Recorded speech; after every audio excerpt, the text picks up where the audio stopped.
Welcome, everyone. I guess I'm sort of the titular welcome person here, but and since we all know each other, we don't need introductions. But anyway, glad everybody was able to come. And Dwayne, looking forward to your uh, session with us today. So I'm going to turn it over to you, and we'll we've got until about 1 o'clock, and so we're in your hands.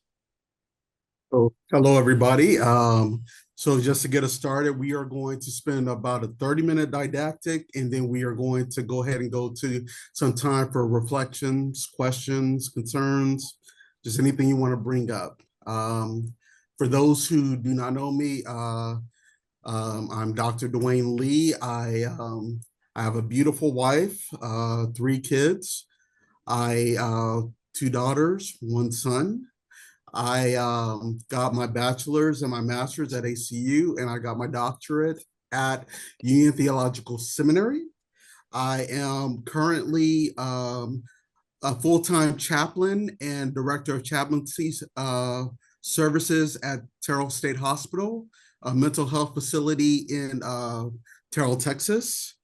And the other very important thing to know about me is I am a Californian, and I will claim that till I die. And I enjoy movies, video games, and TV shows. So that's a little bit about me. And so to give some background on this, and let me go ahead and also share my screen, is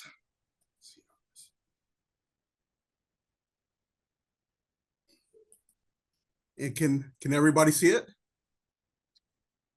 Yes. Okay. To give some background to this, I really was introduced to multi-faith chaplaincy work when I was doing my first year residency at Parkland Hospital.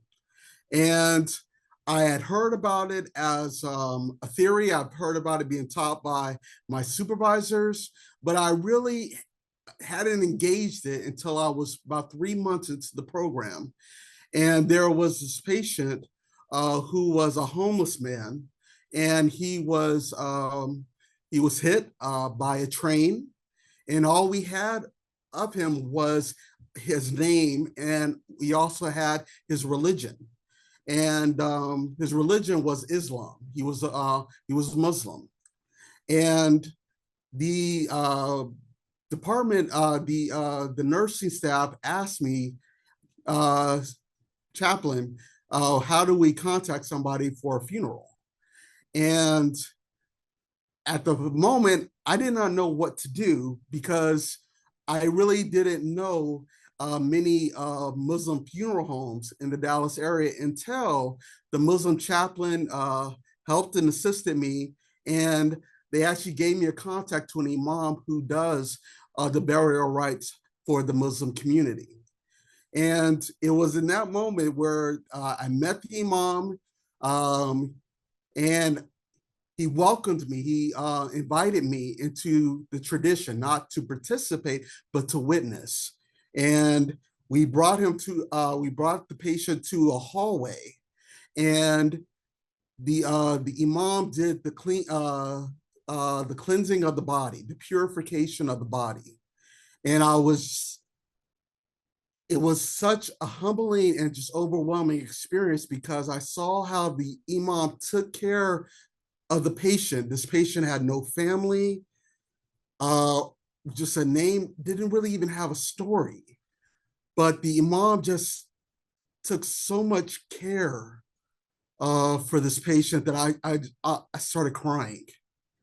And because of that moment, I just wanted to just learn all I could about multi-faith work. But I've been, for the last 12 years, I've just been exploring articles and work on multi-faith. I've also been having conversations with spiritual leaders, primarily of the Hindu, Islam, and the Judaism. I'm still working on getting to know other spiritual leaders, but when I think of multi-faith work, I always envision, as you can see, people just kind of surrendering themselves to the divine mystery. And it becomes almost like a connection point for all of us, because we all have some kind of way to see ourselves and how we are connected to something that is outside of us. For some, it's humanity. For some, it's a church group, a mosque. For some, it's AA or NA, Alcoholics Anonymous. For some, it's even connected to nature. For some, it's even connected to exercise. But there's something there that connects all of us. And so I was looking for the terms that kind of best fit this conversation. Sometimes you will experience chaplains kind of define themselves in two ways when it comes to working with different faiths, either multi-faith or interfaith. Multi-faith is a collaboration of ways to work with and connect with different faiths. With our core belief is acknowledging that we are working together to help people to build relationships with each other, but also to form communities. And we do this with the aspect of learning more about different faiths. So we try to study all other faiths and build these relationships so we can understand the complexity of each religion. Interfaith is also connected to a lot of church work, is different groups, religions gathering together for the sake of helping people in positive relationships with people of different faiths. You will probably see interfaith groups working together for feeding the poor, providing emotional support, or when a crisis happens. These groups will get together and just help each other, support each other, and really build on a communication and a support system that is sensitive to all different cultures and different religions. Ecumenical, which is possibly more people are more familiar with, is the relationship each Christian community has with each other. And the interreligious is a relationship with other religions and spiritual beliefs. So it's kind of a guiding force. And I wanted to kind of like discern the difference. Pastoral care is kind of providing a support to anybody connected to our faith. So I'd rather use the word spiritual support. And that in practice entails a numerous amount of things. Religion, cultural practices, beliefs that stress a higher being or a higher connection with a divine being, connection with a community, or connection with nature, or connection with the world as a whole.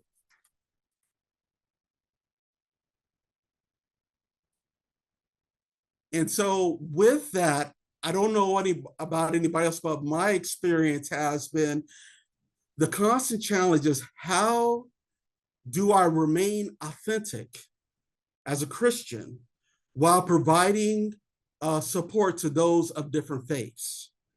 And so it reminds me that there's an anxious feeling that I don't want to offend someone who is different from me, but I also don't want to lose myself in the relationship. And so these concerns come very differently. Sometimes it's lifestyle. Religion can be extremely connected to culture. Even within our own religion, we all practice our faith very differently. And so when we build these relationships, we're going to find that some things that are done in one setting are not done in another. And we really kind of get introduced to this in our in work at the hospital. The other part that is really interesting is the concept of salvation. Some beliefs don't hold that principle. Some hold it to define it and describe it in different ways. Some believe in reincarnation. Some believe that you don't actually go to a different place. Sometimes you go to you kind of your energy comes out and comes into the earth, into nature, and also accepting the different perspectives. Because I came from a Christian background, I had to be aware of uh, letting go of my unconscious superiority of Christianity. Um, with the benefit of me being part of the main religious group, I had a lot of privilege when I was working as a chaplain, with the assumption that most of the people I would be working with um, would be Christian. And so when I was doing my residency, and even in my work now, I've discovered that I had a little kind of bias when it came to my Christian religion, and I had this temptation to want to share Jesus, or let Jesus be, or Christianity be, the main religion. That I didn't leave room or space for other ways of thinking, other ways of believing. And so I had to continue to remind myself, even now, of enjoying, embracing, and loving different belief systems that were not my own. And it also goes into another challenge: is what's in my heart when I am providing support to somebody different? Am I trying to win an argument? Am I trying to save a soul? Or am I trying to facilitate a relationship? And I become more aware as I get to know the other person of what the goal in this conversation is going to be. And I find myself okay with, okay, this might be a conversation where this person just wants to have a debate. I'm all for it. Or this might be a conversation that's, I'm a part of this religion, but I want to ask about yours. Another one will be facilitating a relationship, is getting to know the person, not only their faith, not only the details of their religion, but how that religion impacts them, how it brings them closer to something, how it gives the other person hope. And rather than coming to the place as a teacher, I'm actually coming to the place as a student, because I started getting curious. And I started seeing similarities and just powerful things that I learned about one's faith, not just by what I read in the book, but how it comes and informs a person's faith.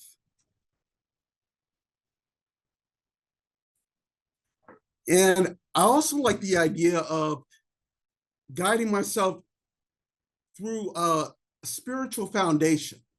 And I mean, a spiritual foundation is, how do I remain close to my faith while providing space to provide spiritual support to others?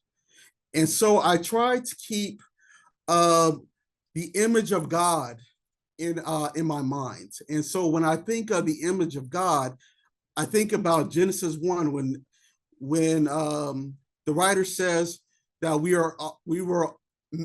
are men and women made in the image of God.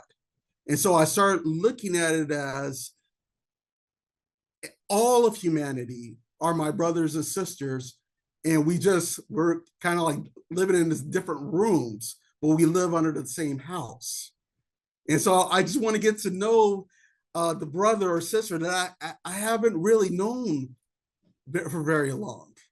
And I want to also think about the powerful commandment that we're given: love God with all your heart, mind, and soul, but also the other commandment: love your neighbor as yourself. And then I think about the kingdom of God, and just putting my mind towards that is, who's all part of the kingdom?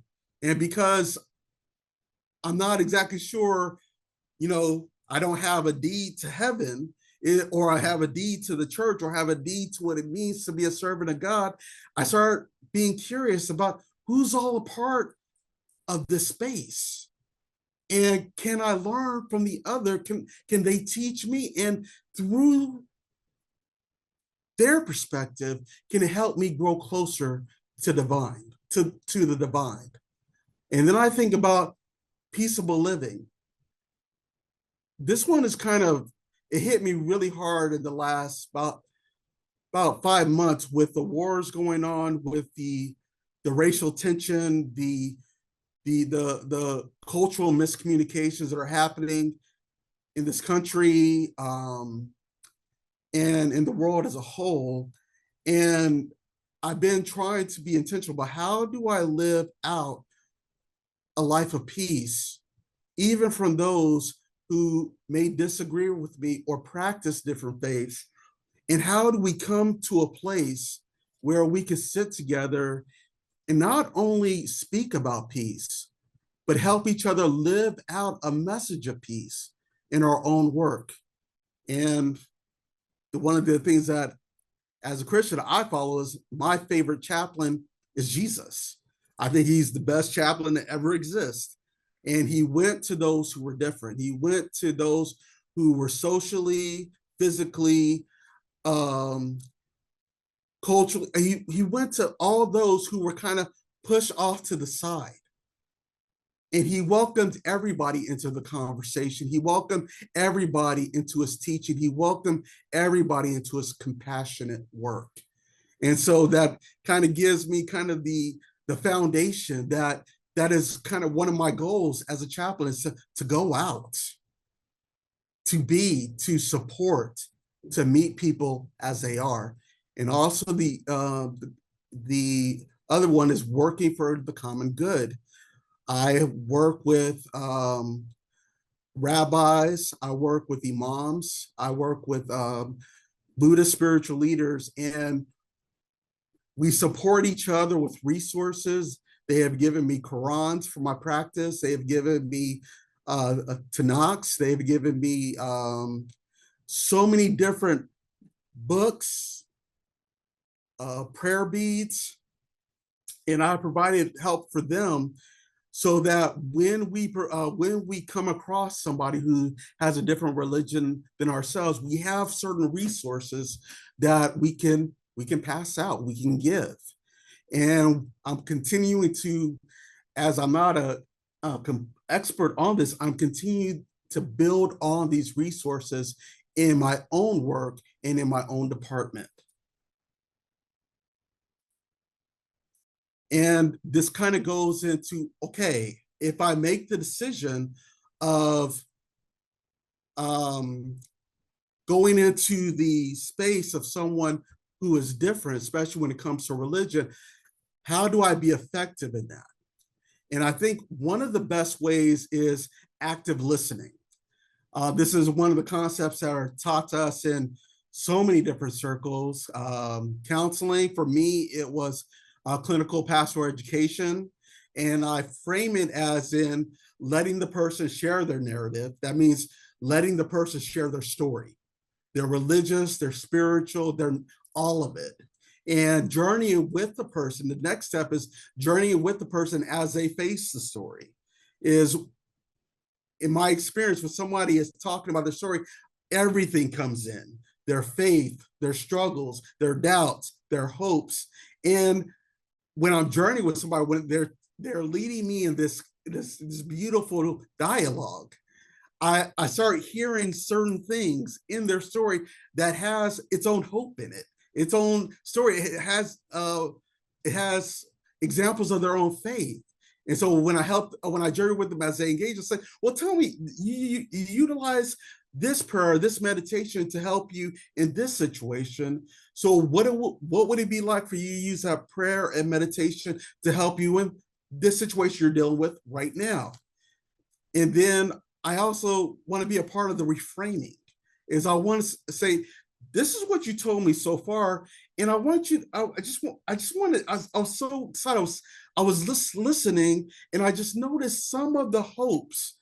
Like you say, you haven't been praying now. You haven't been praying 5 times to Allah. You've only been praying once. And I said, what happens when you don't pray as much as your faith demands? And so we have this conversation about how that person's faith was stronger the more they surrender to the prayer life. And so that became a conversation about how do I find a way and find time to do the 5 prayers to Allah. And it was just an amazing conversation, and also addressing the civic needs of the care receiver. Is rather than just asking a person, um, how can I support, how I mean what can I do, is I ask each of my patients, how can I support you in this moment? And they might ask me certain things, and I tell them, I said, I can provide resources. I will look for resources. I can provide a listening ear. I can provide emotional support, whatever you need to help you feel connected, and so you don't feel so isolated in your pain. And also making room for the divine. Is sometimes I have kind of a perfectionist mindset, and so where do I make room for the spirit to work? For me, it's God. For me, it's Jesus. For me, it's the Holy Spirit. And I find that it journeys with me in a lot of these clinical events, that when it's over, I'm like, wow, where did all that come from? Everything seemed to fit, not in place like perfectly, but the journey, the power of it was just so amazing that I just could see God working in all these situations. And also see the merit in the otherness. And I think that this is extremely important, is because as I started getting more, building more relationships with leaders of different religions, they actually helped me in my spiritual journey. For example, I've started applying meditation exercises that was taught to me by a Buddhist spiritual leader in my meditations today, especially in my work. I've been invited to a Ramadan prayer community for the last day, and where they invited me to sit and pray with them. I was praying in the name of Jesus. They were praying in the name of Muhammad, but we were hearing each other and we were praying for the same things. And it was just such an amazing and powerful experience that I was overwhelmed. And I can be honest, it's one of the few times where I felt so connected to a group of people that it brought tears to my eyes. And so I think that it's important, in the closing, I think it's important. Um, I think it's important to be connected to your faith. And I mean that in a way of having it fully fleshed out into your identity, where you are so comfortable in who you are, what you believe, that when you go to a person that is different, there's less possibility of the anxiety of, okay, if I say something wrong, am I going to offend? Or how much of this, of me being connected to you, is going to take away from me? And also, the other part is just swim in the water. I think one of the most powerful things about spirituality is it asks the question of how are we connected? And sometimes when we hear the faith of others, when we hear the religion of others, there are powerful stories of hope. There's powerful stories of faith that we can almost connect to. And when we hear it, we can find that connection, because sometimes those stories are so similar to how we've connected to our own faith and how we do our own practices. And so that's what I have for now. And I was just going to leave room for questions, comments, or concerns.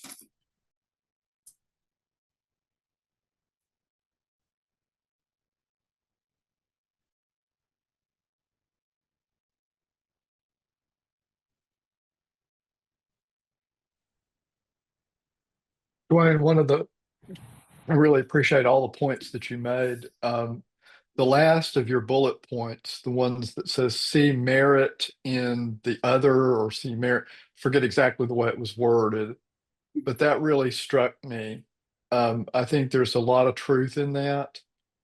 And it kind of speaks to um, if you're part of the dominant culture, say in this culture, it's primarily Christian. It's easy to uh, sort of have that as your sole framework, and there are even you know iteration there are versions of Christian belief that sort of don't really see value in perspectives outside of that Christian box. I'm not one of those people, and I think one of the beauties of the work that we do as chaplains is that we get a chance to rub shoulders with people whose faith perspective is different than ours. And so we have the opportunity to see th- things from their perspective and also to see the value and perspectives that are different than ours. And I think to be open to that and to recognize it, I think is really, really important. I couldn't agree with you more, Paul. I don't know about anybody else's experience, but I have when I've tried to work with or coordinate with people of different faiths, there have been two. I've had two phone call conversations. One of them was I would call the person. I remember I called a spiritual leader in a Baha'i, and he I said I'm a chaplain at so and so, and I said I was wondering if we could talk, and he said, you're a chaplain where? So we talked. And he said, what's your religion? And I said, it's Christian. He hung up. And so I had to call him back.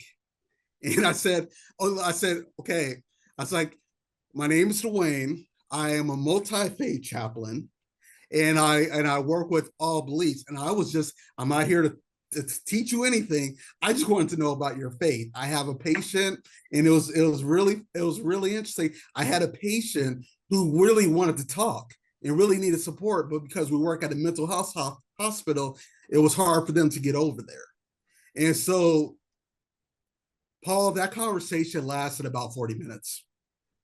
And those resources, he had Bibles, he had prayers, meditations. And I realized that he was so afraid of me judging his faith that when he found out that I was openly Christian, it was like amazing. And he's teaching a class for my staff in a couple of months. And to be perfectly honest, that is my experience with almost every religion that is non-Christian. And it's also my experience with other Christian groups. Specifically talking about Mormonism and Jehovah's Witness, is I kind of get those same reactions. So thank you for bringing that up. I can't help but wonder perhaps if those reactions are res informed by previous experience those people have had with Christians. Yes. Sometimes Christians can be the worst enemies of Christianity, you know, and I think we all, it's good to be mindful of how our actions are perceived by others, or how the things that we say or do are perceived by others, or the attitudes they pick up from us. Mhm. And I think one of the things is the stereotypes. Yeah. Um, I've had my door slammed on a person I did a funeral for. When I first came in, they were a Latin American community in Texas, and they were afraid of getting deported. And they thought I was a representative. And I had said, oh, no, no, no, no, no, no. I'm a chaplain. And there's been, when you stereotype the Middle Eastern community, you call them terrorists. Um, when you look at the Asian community and you have your own ideas, your own concepts, that builds barriers. And sometimes you have to spend your initial moment breaking down those barriers, say, I'm not here for preconceptions, I'm here to learn.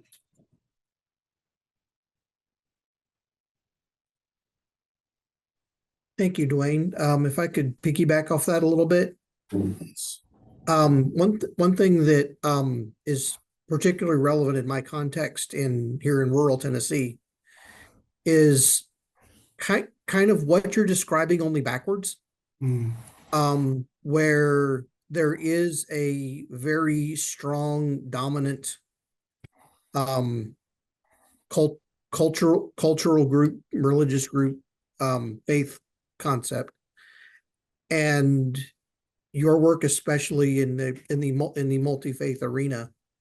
Could you speak to a moment about what aspect of your work involves modeling those concepts for people who find themselves in the majority to perhaps to perhaps demonstrate or describe for patients who are perhaps only receptive of you because you are also part of the majority faith community, to model the concept of openness and welcoming of others?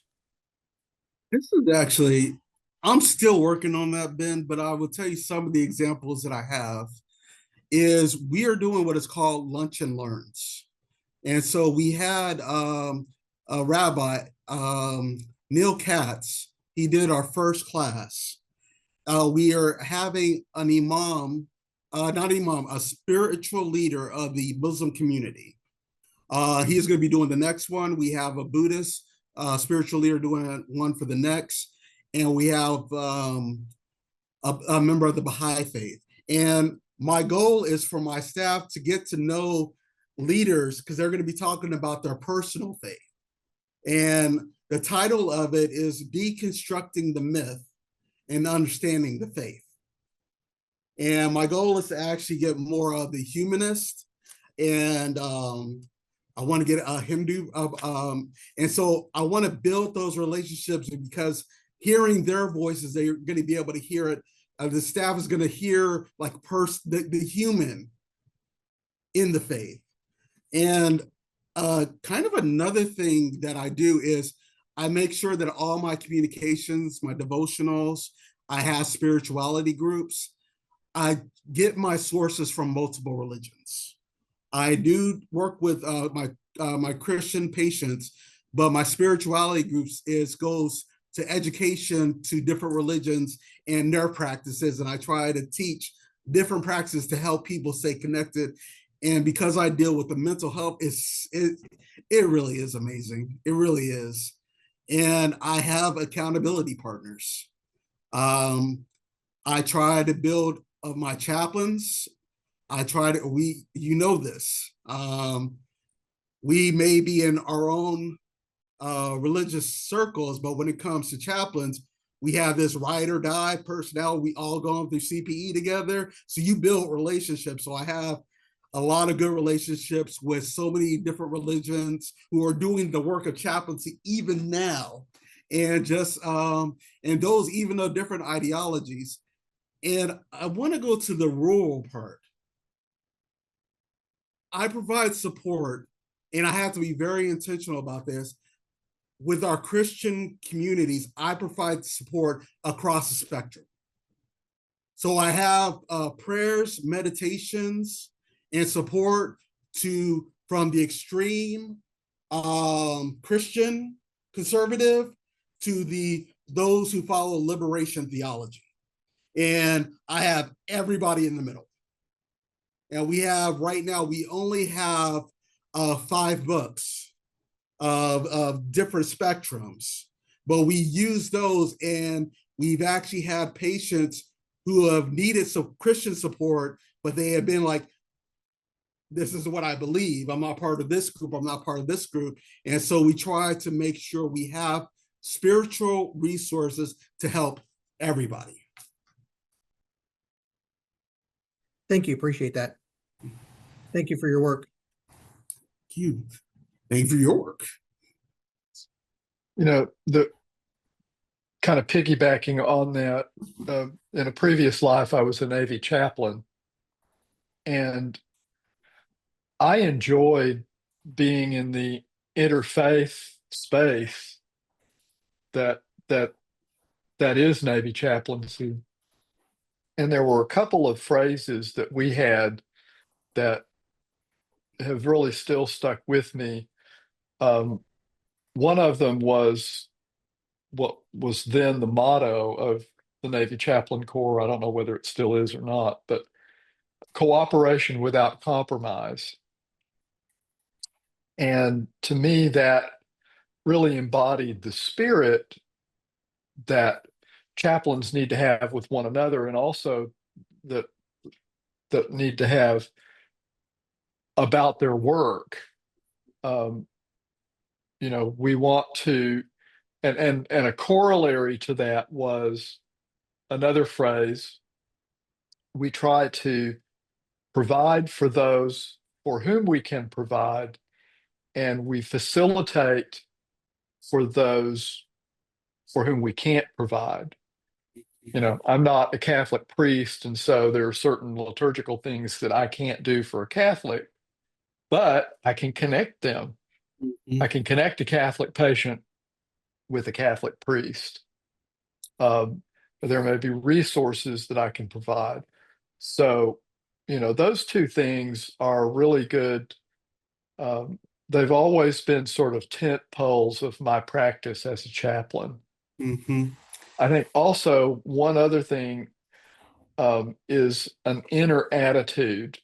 I don't know how it is for some of the rest of you, but within the Christian world, in my earlier years in the Churches of Christ, there was a lot of emphasis on, you know,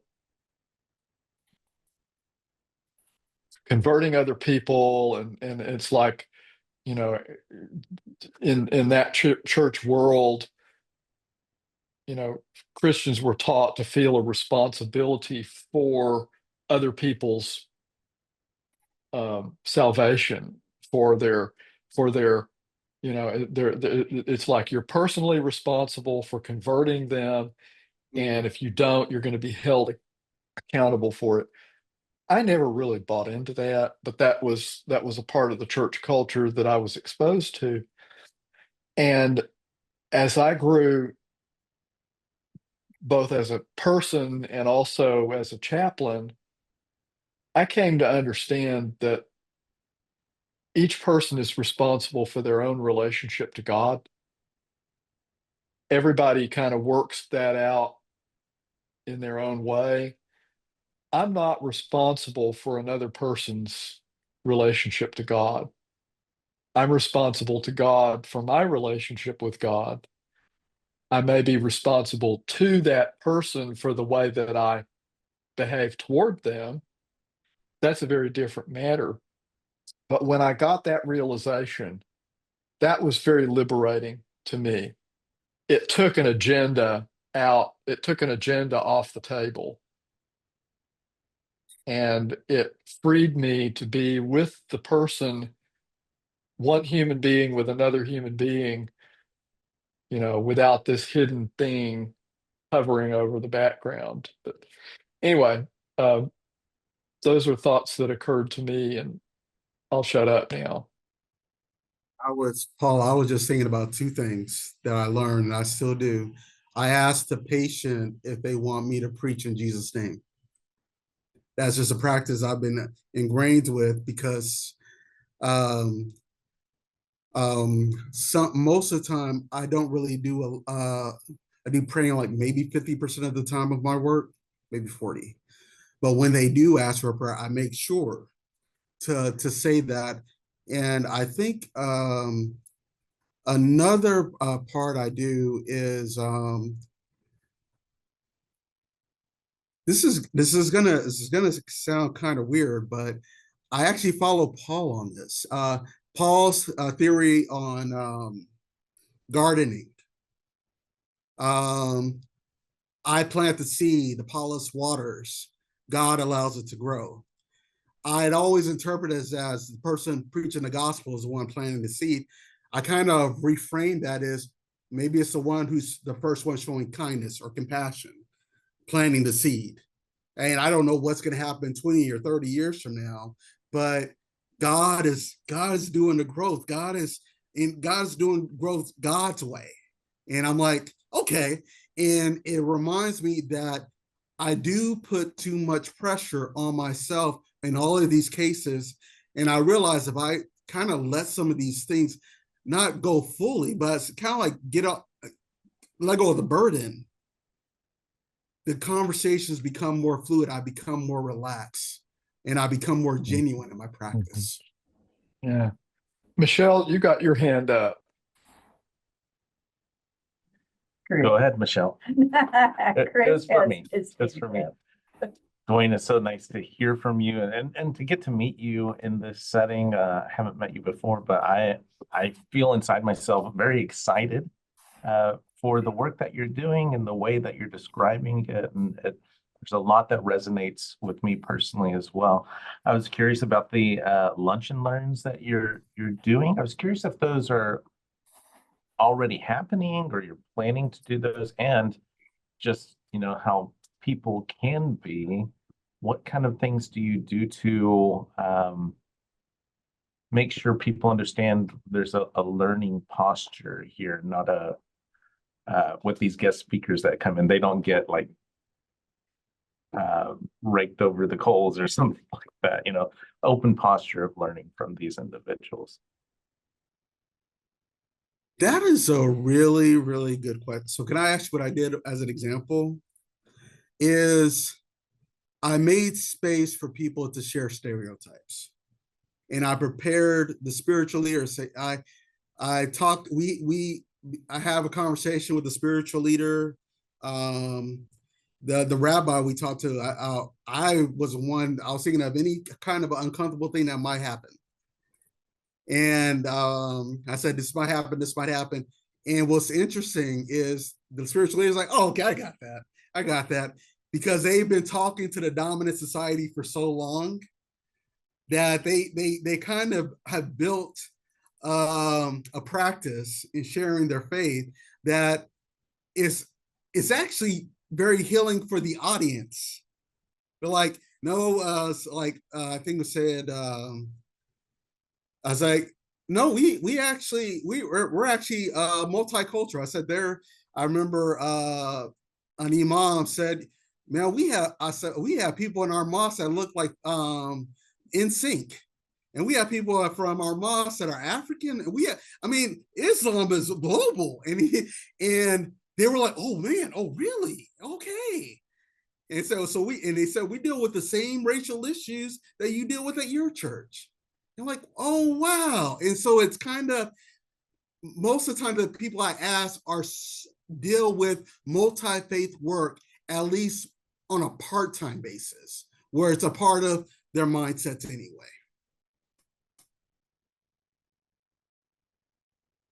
Thank you so much for that. I'm glad that those individuals have they're kind of already mentally prepared and practice and experience in handling those situations. Mm-hmm. You've made space for your audience to kind of already be thinking about these things that may need to be corrected. It's great. Mm-hmm. And also, I think it helps the audience to know that they don't mean to be offensive. And so when you prepare a spiritual leader for that, like, okay. And that's been kind of important, especially with the present tension we have globally, tensions. So it's been kind of important because some of those questions have come up. And the rabbis actually help people through it. And it might come up when the spiritual leader of the Muslim community comes, and I've already prepared him for that too.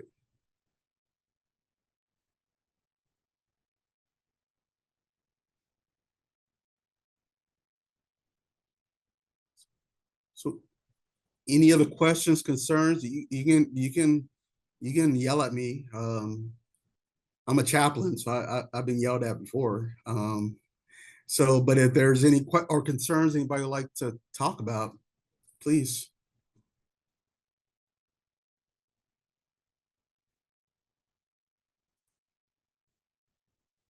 All right, with that, I will give it back to my colleague, His Eminence, Paul Riddle. Well, thank you, Dwayne. This has been a great conversation. I want to thank everybody for being here today. Our next quarterly lunch and learn will be shortly after the first of the year. And we will be announcing at a later time the topic. We haven't set the schedule for the coming year yet, but we will be working on that. We do those generally the first Thursday of the calendar quarter from 12 to 1. And so if my calendar is serving me correctly, that would be